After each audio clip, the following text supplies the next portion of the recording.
I'm Biz Young, and this is my dad, Ed Young, and we are here at the Aerospace Center for Excellence at Sun and Fun. And we're talking all about upcycling and weight and balance. First off, I love upcycling because it's recycling, and we love our planet, and that's what we're doing. Yay! So what we did, or what Sun and Fun and the Aerospace Center for Excellence did, is that they got this beautiful weight and balance machine from a children's museum in Illinois. Now, you told me that this was just regular. There was nothing to it. It was just these in this bit.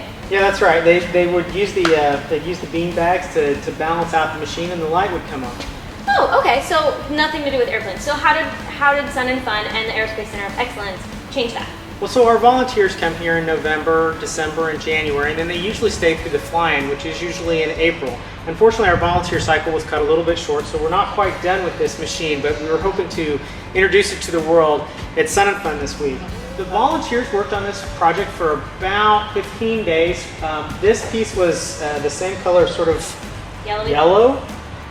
Before, we hope to eventually have this painted in ACE colors, which are red and blue. Oh, yeah. Okay. They also got the light to work again and completed the bean bags. They made them. We had one of our volunteers who sewed the bean bags. A nice material, like a nice bean bag material.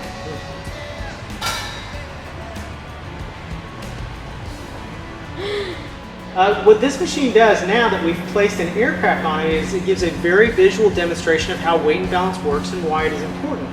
The center of gravity for an aircraft is very important to calculate prior to flying.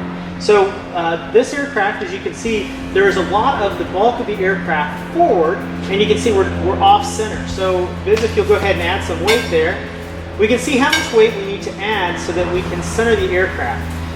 And the center of gravity is the point at which, if you could hold a string through the aircraft, you could balance it, that would be the point at which it balances. And so we see that we need to, based on the way this aircraft is that we need to add a little bit of weight to the back.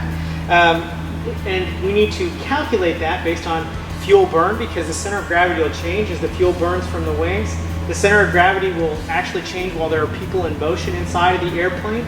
And it's important to know where the center of gravity is because the aircraft, if you have a forward CG, what happens is that it feels very stable, but it is very nose heavy, which means that you need a longer distance to take off because you have difficulty establishing lift. It also has higher stall speeds, which means that the aircraft would stall at a higher speed than it would if the center of gravity was aft. If you have an aft center of gravity, it's very possible that the aircraft will be dynamically unstable.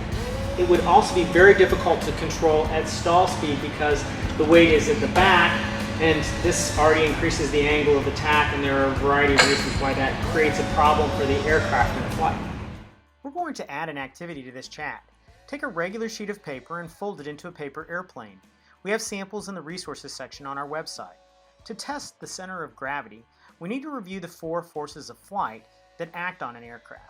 First, there's drag, which is created by the structure of the aircraft itself. Next is lift, the force that holds the airplane in the air. Weight is the force of gravity on the airplane. And finally, thrust is the force that moves the aircraft through the air. During the activity, thrust is the most difficult to control because you'll be throwing the airplane. That's why we use a large data set. Ideally, center of gravity and center of lift are in approximately the same location on the plane, creating stability. Step 1. Throw the airplane several times and record distance and flight characteristics.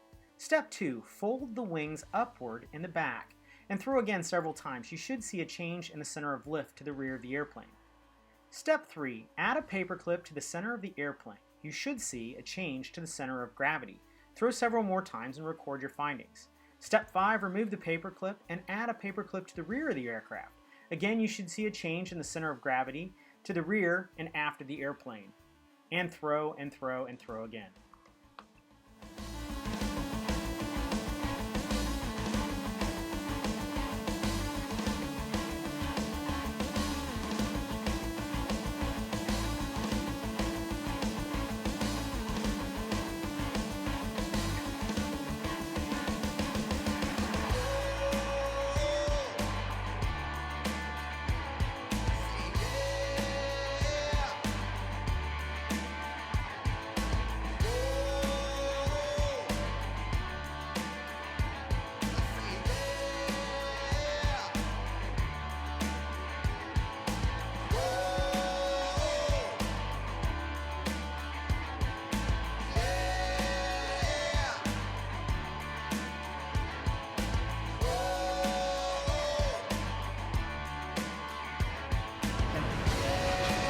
Okay.